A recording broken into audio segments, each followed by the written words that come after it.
Good evening. Welcome to the annual academic conference on cultural diplomacy. Tonight we have His Excellency Mr. Andras Simonyi, former Hungarian ambassador to the United States, and Mr. Markos Kounalakis, president and publisher emeritus of the Washington Monthly Magazine. Tonight we'll be discussing questions related to cultural diplomacy. So I have the first question.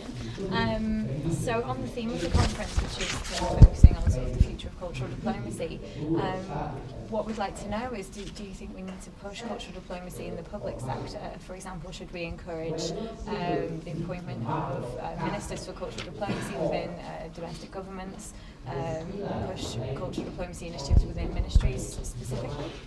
I'd love to be the Minister of Cultural Diplomacy, but that's not the issue. It's rather a mindset. You know, it's the way you approach culture.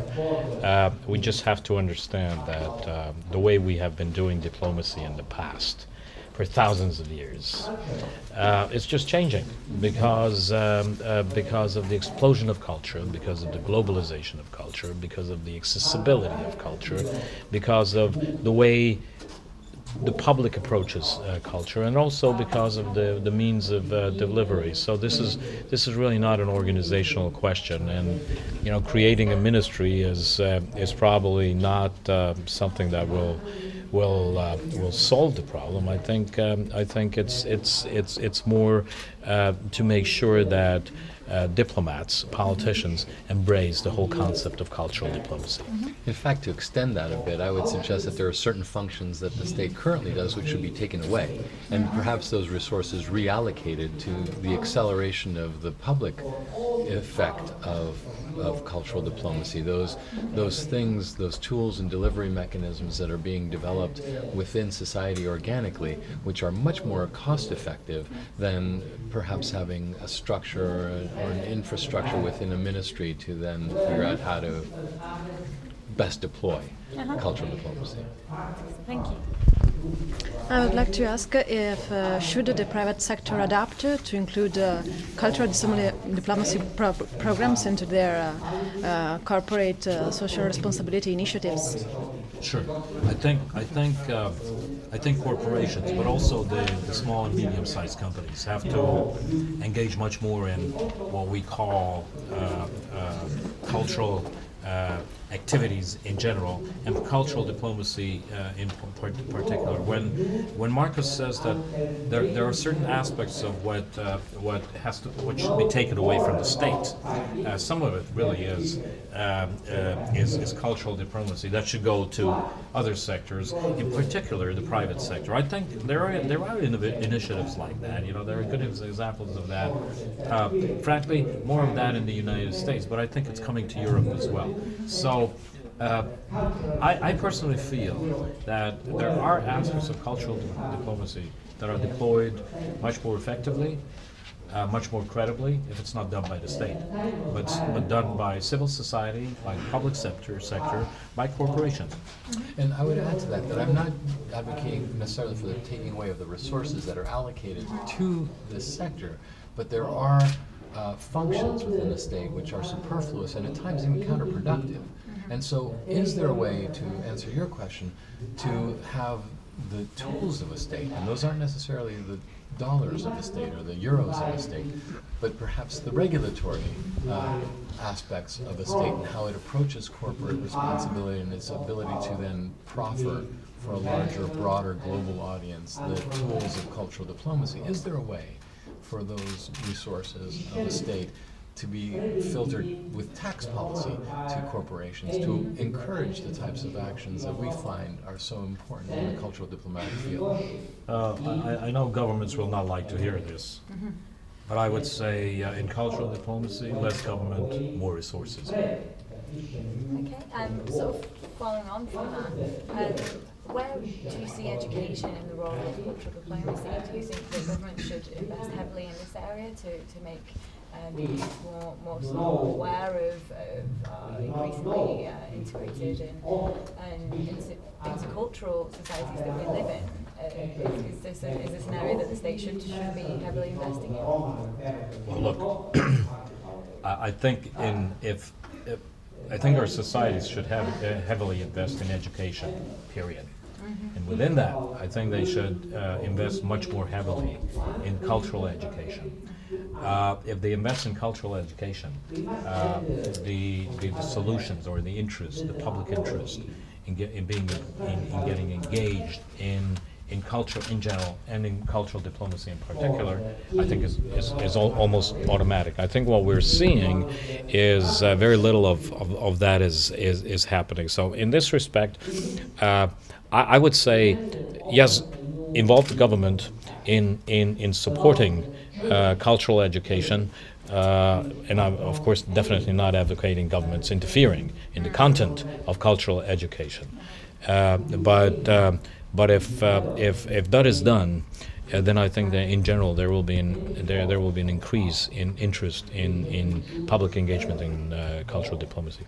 I would add to this that if there is an education function, the first and primary function would be the function of literacy, because there is that is where we lag deeply, and it's not just literal literacy where people have to learn and read to write, and that's sort of a core function of, and should be a core function of every state of the global community. But secondarily, as we enter into this new environment, for those who are already literate in the traditional sense, there needs to be training in the media literacy. So easily we find today that it's that the ability exists to manipulate mass groups of people through the use of image and sound and the like. So those are my two specific areas in education. If there's a third part which I think plays a very important role in the cultural diplomatic realm, and that's in the realm of exchange programs, where you can get students who are, in this case, at high school level and above, to visit other cultures and countries to share those experiences, but not just bringing them into your country, but also sending them out to these countries as well, so that there's a full literal exchange of student bodies. I think just adding to what Markos just said, cultural literacy is not only about understanding an opera or understanding a concert or understanding a book. It's about tolerance, it's about openness, it's about opening up to other cultures, understanding that your own culture is not the only one. On the contrary, your culture will be richer if you embrace other cultures. That's what I call cultural literacy. And in this respect, I think we're all, without exception, lagging behind. Okay. The next question is coming from... You know, I'm going to jump in yet again here because because this is something that Andras and I talk about a great deal, and all too often we talk about education in these neutral terms because there really is a basic level that you need to achieve. But the reality is that we feel, and I'm going to speak for you, but I'm going to let you jump in as well, that there's also a need to understand civic. And there needs to be civic education, and that means a comparative understanding of systems and their values. And you know, I come from the United States, and I have a very clear understanding of what is a preferred system, and that is open, democratic, free, equal systems. I believe that within this larger educational framework, we need to add this understanding that you cannot create system equivalency to a global system where I feel we have to move towards the empowerment of the individual, the rights of the individual, the freedom of the individual. Great. Do you feel that the entrance of former Eastern Bloc states into the EU has facilitated cultural diplomacy between them and the prior member states, or is generally a threat of a loss of national cultural tradition to assimilate to the supernatural nature of unions such as the European Union?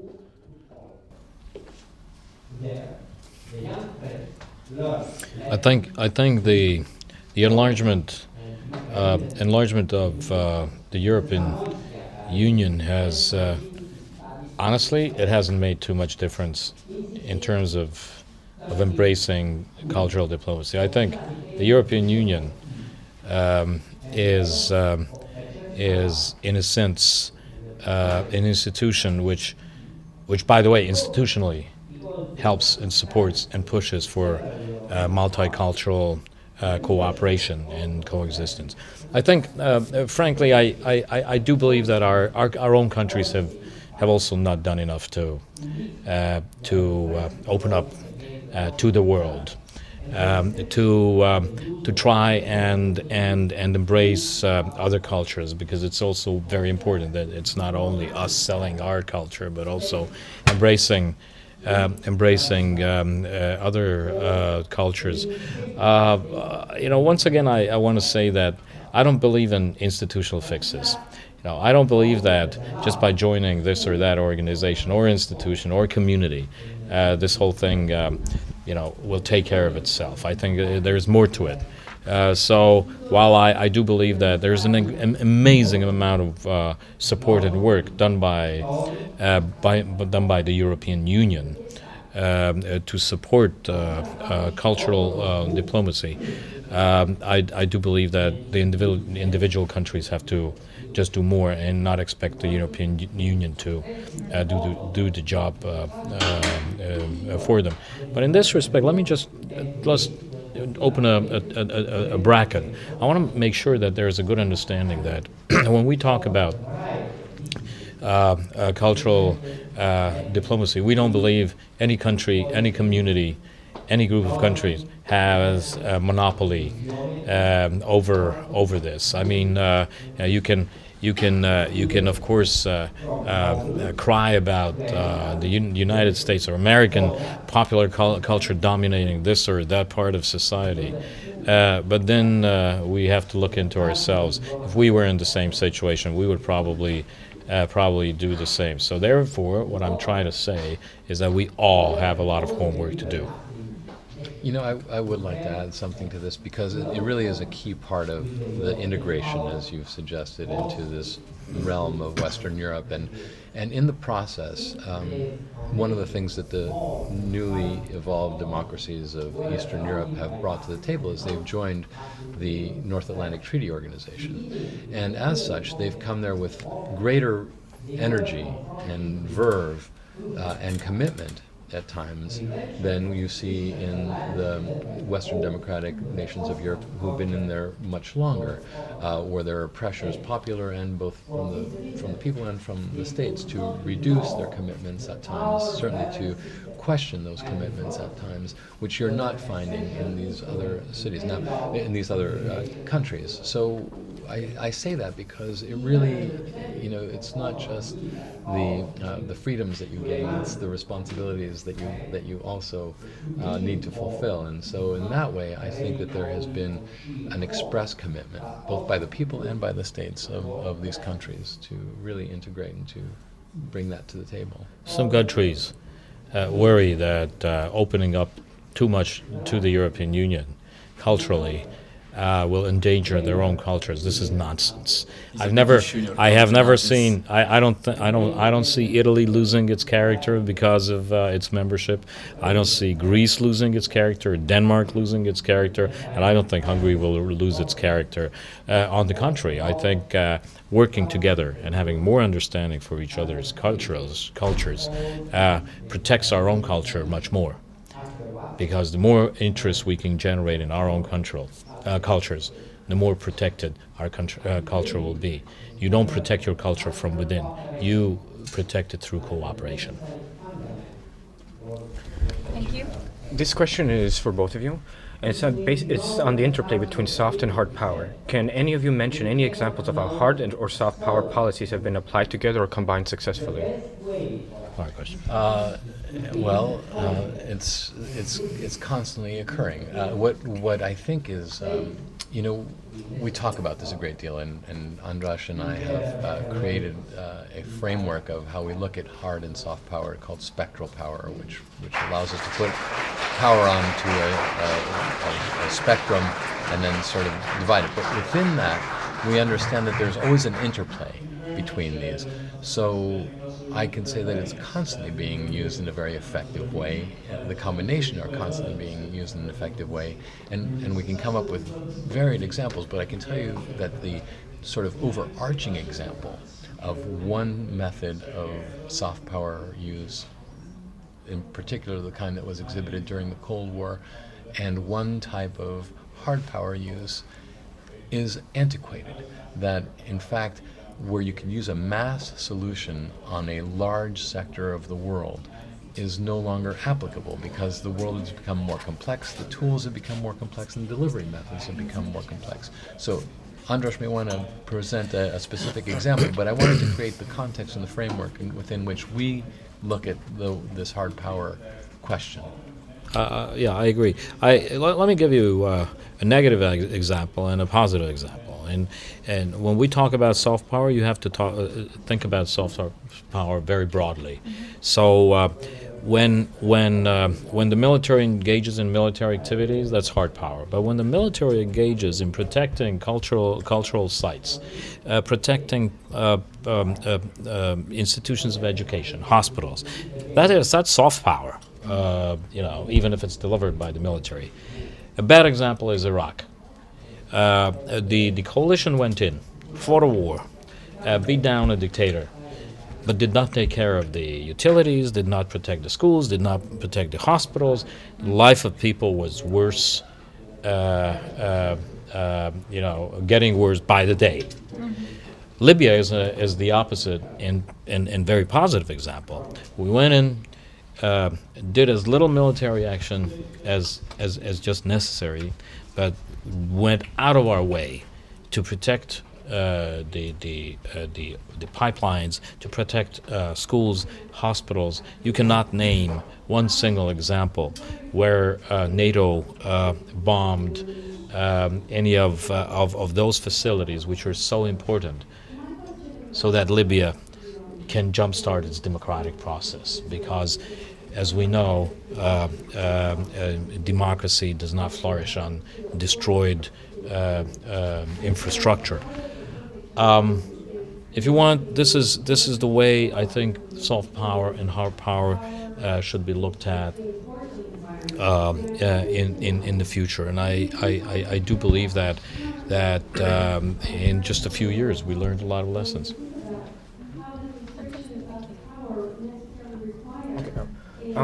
This is directed more to Mr.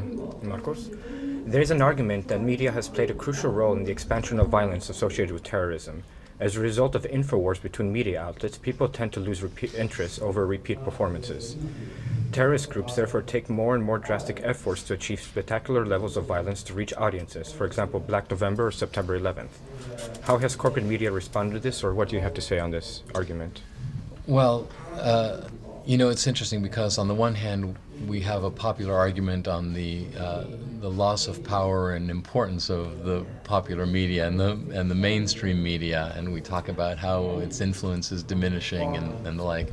And yet on the other, we will make these arguments. I think it was absolutely the case in a time when the media was monopolized by very few networks and very few newspapers, that you could dominate the news with a very negative story, therefore achieving your goal, which is to create fear in the case of terror.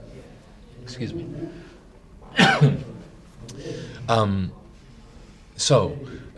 Those are very negative examples.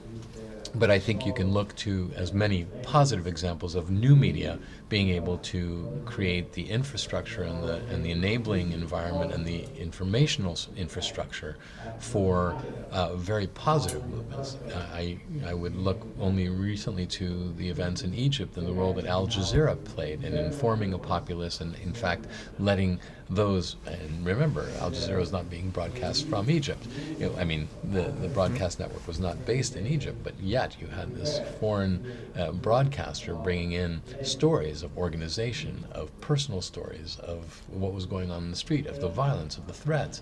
And they were informing a crowd that was building as a result of this sense of community and unity that the media can also create. So yes, does the media have a negative role to play when it comes to broadcasting aspects of terror? How many times have we seen the blowing up of the Twin Towers? It was an incessant, looped play on television certainly for months, and we're all familiar with the imagery. But it has an equally important role to play in a positive sense. My point being that the media is really only a tool, and that as a tool, it is value neutral. Now, you can infuse the people who work within the media with positive values, with democratic orientations, with desires for free and open society, and ideally, that's what you'll have in these media organizations. But the camera and the antenna and the television itself are not the determining factors. It's the values of those people who stand behind the cameras, who are turning the dials at the network, and who are and the people who are sitting in their living rooms watching that television that are the ultimate consumers and purveyors that are going to make the difference.